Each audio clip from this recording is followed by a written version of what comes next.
تو جب ایوب خان صاحب نے طاقت دے دی یحییٰ خان صاحب کو، اس کے بعد ان کو کوئی چیز خیال آئی، وہ اسی آرمی ہاؤس میں اپنے رہتے تھے، تو ان کو خیال آیا کہ میں یحییٰ کو یہ مشورہ دے دوں۔ انہوں نے فون کیا، وہاں سے آیا کہ ابھی جواب نہیں آیا جی، بہت مصروف ہیں۔ تو جب ان کی بات ہوئی تو انہوں نے کہا، پیرزادہ صاحب نے کہا کہ بھائی میرے پاس وقت کم ہے، جلدی بات کرو۔ تو انہوں نے کہا جی ایوب خان صاحب کچھ مشورہ دینا چاہتے ہیں یحییٰ خان صاحب کو۔ تو انہوں نے فوراً تڑ سے جواب دیا کہ اگر ایوب خان صاحب کے مشوروں پر ہم چلیں تو ایوب خان صاحب نے جو اپنا عشر کیا وہی ہمارا کریں گے۔ تو اتنی جلدی تبدیلی آتی ہے کہ اس واقعے کے بعد ایوب خان صاحب نے نیت یہ کی تھی کہ ریٹائرمنٹ میں جائیں گے تو مہینہ ڈیڑھ مہینہ اس مکان میں رہیں گے۔ انہوں نے کہا کہ جی 4-5 دن میں یہاں سے راستہ، یہاں سے نکلو۔ اور ایک آخری بات میں آپ کو سنا دوں کہ یحییٰ خان صاحب نے لوگوں کو ذمہ دار کیا تھا کہ جو فری اینڈ فیئر الیکشن ہونے ہیں وہ فری اینڈ فیئر اس امید پر انہوں نے کرائے کہ وہاں سے 22 جماعتیں بٹ کر آئیں گی اور یہ کنگ میکر ہوں گے۔ تو جس دن رزلٹ آیا انہوں نے اس دن اپنے بریگیڈیئر صاحب کو بلایا اور بڑا ڈانٹا کہ جی تم نے تو کہا تھا کہ یہ ڈیوائیڈڈ مینڈیٹ ہوگا، یہ کیا ہوا کہ 2 ہی پارٹیاں آئیں، تو تم فوراً میرے پاس آؤ۔ تو ان کو بلایا، پھر کہا کہ بھئی اب یہ 3 دن بعد پروونشل الیکشن ہونے ہیں تو یہاں پر اپنا کردار دکھاؤ۔ تو ایسے اندرونی واقعات کے حوالے سے ایسی کتابیں جو ہیں وہ بڑی اچھی ایک ونڈو کھولتے ہیں جس میں سے بہت چیزوں کا پتہ چل جاتا ہے۔ یہ 7ویں کتاب میں آپ کے سامنے رکھتا چاہتا ہوں، تھنک اگین، ایڈم گرانٹ کی۔ جتنی کتابیں میں پڑھتا ہوں میں اس حوالے سے پڑھتا ہوں کہ میں خود علم حاصل کرنا چاہتا ہوں، اپنی کمزوریوں کو دور کرنا چاہتا ہوں، یہ دیکھنا چاہتا ہوں کہ لوگ کیسے سوچتے ہیں اور کیا کرتے ہیں۔ تو مجھے یہ بڑا خیال آ رہا تھا کہ زندگی بھر میرے دوست، میرے بہت سارے جاننے والے ایک اوپینین بناتے ہیں اور پھر بدلتے نہیں ہیں، جتنی کوشش کی جائے سالوں میں جا کر تبدیلی آتی ہے۔ تو میں نے یہ سوچا کہ میں بھی کہیں ایسا پختہ اوپینین لے کر چلتا ہوں کہ جو انفارمیشن آنے کے ساتھ ساتھ بدل نہیں سکتا۔ تو میں نے اس بات کو جب سوچنا شروع کیا، لوگوں نے کہا کہ جب میں اپنی رائے بدلتا ہوں تو لوگ کہتے ہیں آپ نے یو ٹرن لے لیا، تو میں کہتا ہوں بہتر انفارمیشن آئے گی تو میں بدلوں گا اپنی رائے۔ تو اس لیے میں نے یہ کتاب پڑھی۔ اچھا، ایک انسان کے اندر ایک کوگنیٹو لیزینس کہلاتی ہے ایک بات، جس کے اندر وہ قائل ہی کرتا ہے کہ جو میری رائے بن گئی اب اسی پر میں مصر ہوں، اس کو ہم اوور کم کرنا چاہیے۔ پھر جو لوگ اپنے آپ کو بہت سمارٹ سمجھتے ہیں اور سمارٹ ہوتے ہیں وہ دوسروں کی رائے آسانی سے نہیں اویل کرتے۔ پھر ایک باعث ہے، تعصب ہے، ایک ڈیزائربلٹی باعث ہوتا ہے کہ جس کے اندر جو رائے میں نے بنا لی میری خواہش ہوتی ہے کہ میں اسی رائے پر میں پختہ قائم رہوں۔ تو اس کتاب نے ایک بڑی اچھی تجویز دی، 2 تجاویز دی جو میں سمجھتا ہوں بڑی اہم ہے۔ اس نے ایک تجویز یہ دی کہ اس نے کہا کہ ایک تو علم کے اعتبار سے انکساری رکھو، دوسری بڑی بات اس نے یہ کہی کہ یہ ہمیشہ تصور کرو کہ جہاں تم بیٹھے ہو، یعنی مثال کے طور میں صدارت کی کرسی پر بیٹھا ہو، جہاں تم بیٹھے ہو اگر تمہیں یہ خیال ہو کہ یہ جگہ بہت بڑے لوگوں کی ہے اور میں تو چھوٹا آدمی ہوں، اس کو انہوں نے ایک باعث کا لفظ دیا جو مناسب تو نہیں ہے مگر یوں کہ عام فہم زبان کے اندر ہے، امپوسٹر باعث، کہ لوگوں کو پتہ نہیں ہے کہ میں اس قابل نہیں ہوں، لوگوں نے مجھے یہاں پہنچا دیا تو میں امپوسٹر ہوں۔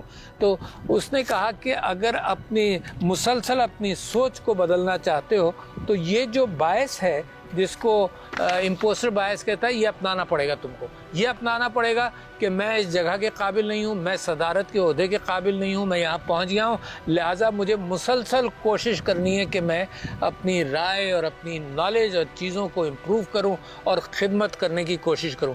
تو 2 ٹانگیں ہیں صرف اس بات کی، ایک یہ کہ انکساری ہو علم کے معاملے میں تاکہ علم حاصل کرتے رہو، بند مت کرو اپنے دروازے، اور دوسرے یہ کہ جی میں اس جگہ کے قابل نہیں ہوں، یہ جو بھی عہدہ جہاں تک آپ پہنچے ہیں تو آپ ہمیشہ کوشش کرتے رہیے کہ آپ اس چیز کے ضروریات کو اور حق کو پورا کریں۔ 8ویں کتاب کا ذکر کروں گا اور یہ ہے انیل آننتھا سوامی کی تھرو 2 ڈورز ایٹ ونس۔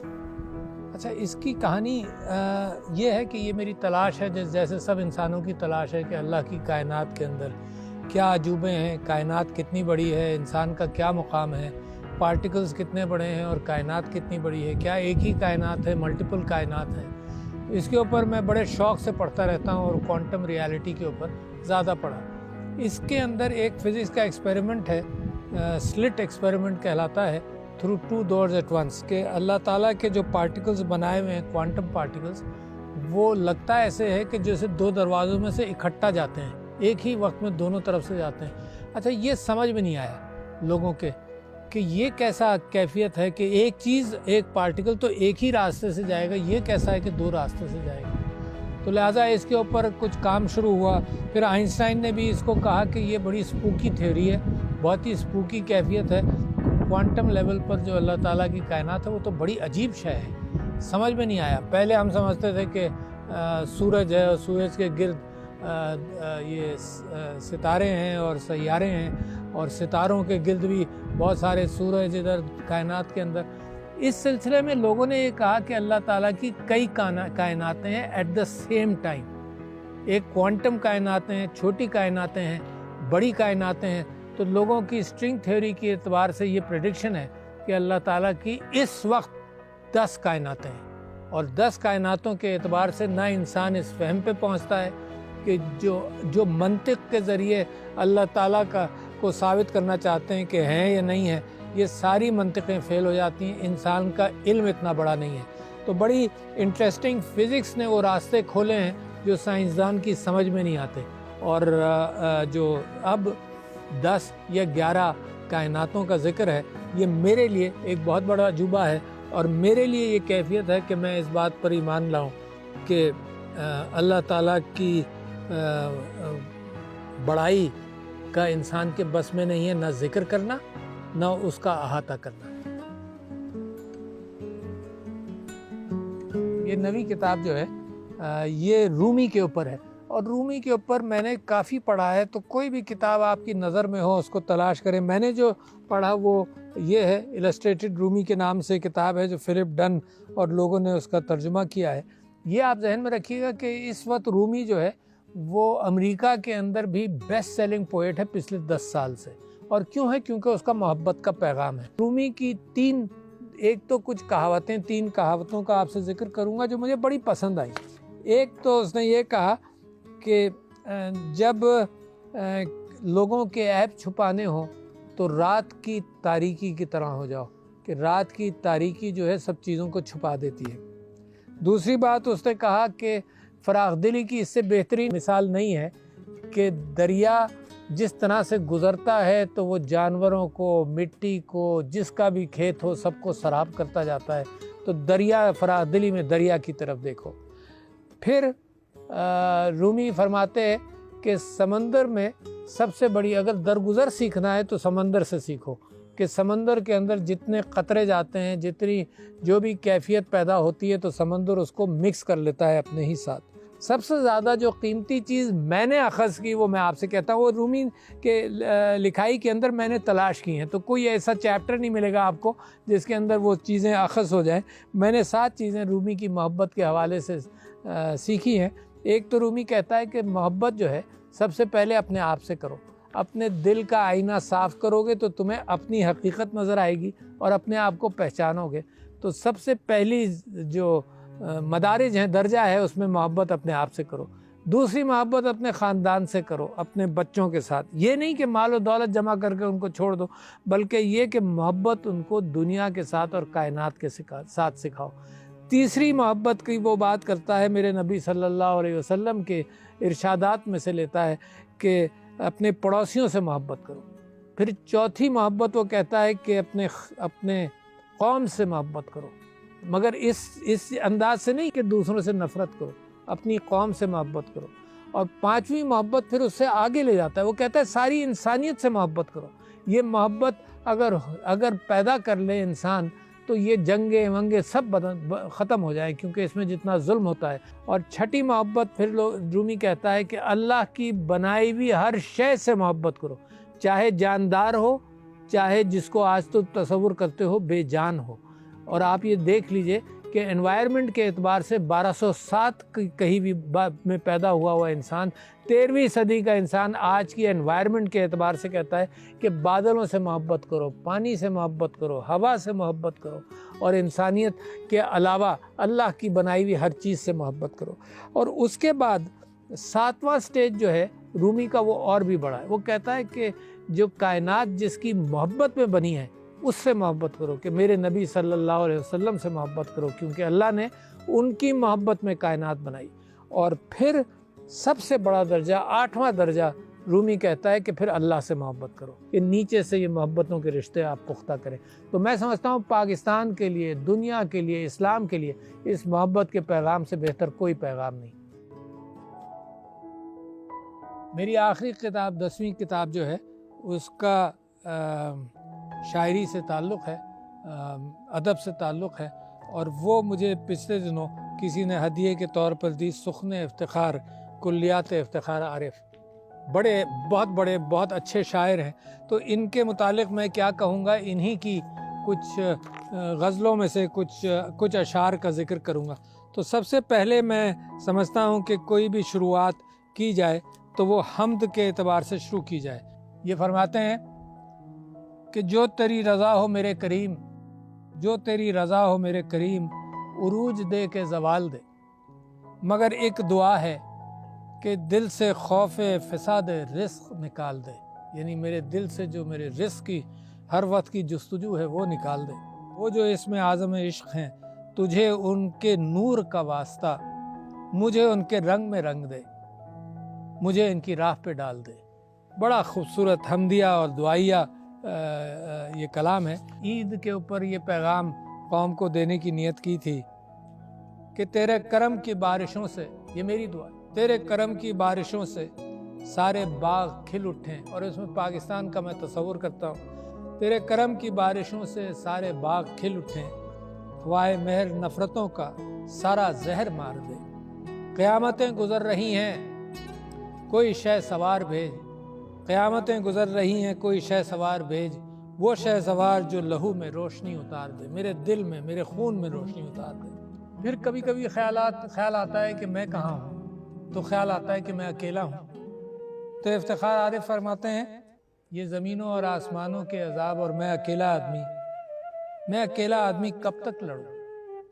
سارے دشمن در پہ آزار، لشکر صف بصف، لشکروں کے سب کمانداروں کے رخ میری طرف، اور میں نہتہ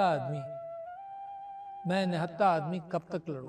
اور اسی کے ساتھ ساتھ پھر یہ خیال ہوتا ہے بڑی خوبصورت انداز سے، جو لوگ کرکٹ سے واقف ہیں، افتخار عارف نے ایک نظم لکھی 12واں کھلاڑی، کہ جس طرح سے 12واں کھلاڑی انتظار کرتا ہے کہ کب کوئی حادثہ، کب کوئی سانحہ ہو جائے اور وہ میدان میں اتر آئے.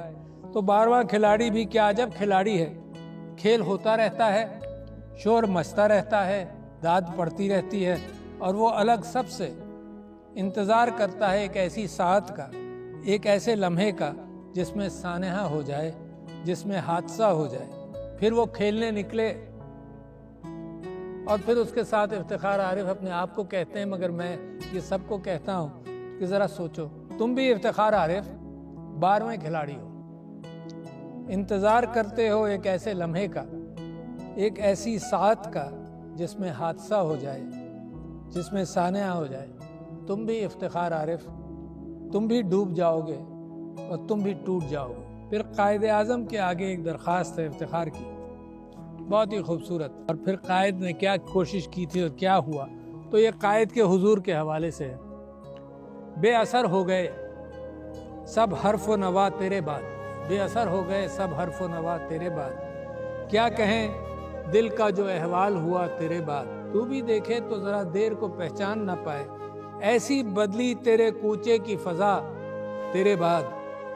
اور تو کیا کسی پیما کی حفاظت ہوتی، ہم سے خواب سنبھالا نہ گیا تیرے بعد. مہر و مہتاب دو نیم، ایک طرف خواب دو نیم، جو نہ ہونا تھا وہ سب ہو کے رہا تیرے بعد. واہ، بہت خوبصورت. اور پھر آج کے حالات کے اعتبار سے کہ یہ کیا کہ خاک ہوئے ہم جہاں وہیں کہ نہیں، یہ کیا کہ خاک ہوئے ہم جہاں وہیں کہ نہیں، جو ہم یہاں کے نہیں ہیں تو پھر کہیں کے نہیں. یہ پاکستانیوں کو سوچنا پڑتا ہے، جو ہم یہاں کے نہیں ہیں تو پھر کہیں کے نہیں. وفا شرس میں ہوتی تو سامنے آتی، وہ کیا فلک سے نبھائیں گے جو زمیں کے نہیں. واہ. اور آج کل جو ہوا اور جو تحریک پاکستان میں چل رہی ہے، جو اچھی خاصی شہرت اختیار کر گئی ہے، اس کے اوپر الزام بھی آتے ہیں۔ عمران خان صاحب کی تحریک انصاف کے حوالے سے بات کر رہا ہوں۔ یہ جو گرتی ہوئی دیوار سنبھالے ہوئے ہیں، واہ کیا خوب کہا، یہ جو گرتی ہوئی دیوار سنبھالے ہوئے ہیں، خلق کہتی ہے اسی گھر کے نکالے ہوئے ہیں۔ تو جو اسمبلی میں کیفیت ہوئی وہ بات آتی ہے، یہ جو گرتی ہوئی دیوار سنبھالے ہوئے ہیں، خلق کہتی ہے کہ اسی گھر کے نکالے ہوئے ہیں۔ شکریہ جناب۔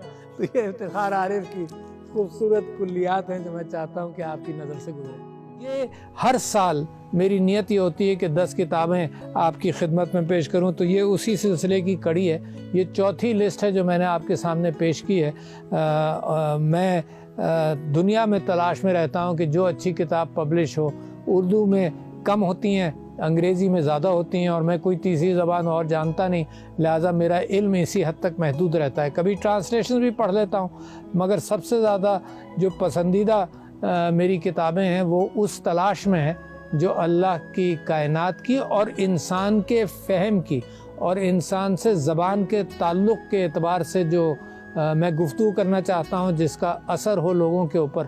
تو اس طرح سے اپنی ذات کو، اپنی قوم کو اور انسانیت کے حوالے سے جو علم دنیا میں ہے اس کا میں متلاشی ہوں، اور اس کی میری پیاس ہے، اور وہ میں پیاس بجھانے کی کوشش کرتا رہتا ہوں۔ بجھنے کا امکان نہیں ہے، مگر ایک تسلی رہتی ہے کہ میں کتابیں پڑھ کر کچھ نہ کچھ میں نے حاصل کر لیا، اور آپ کو بھی اسی محبت سے آپ کو دعوت دیتا ہوں کہ آپ بھی کتابوں کا مطالعہ کریں۔ شکریہ۔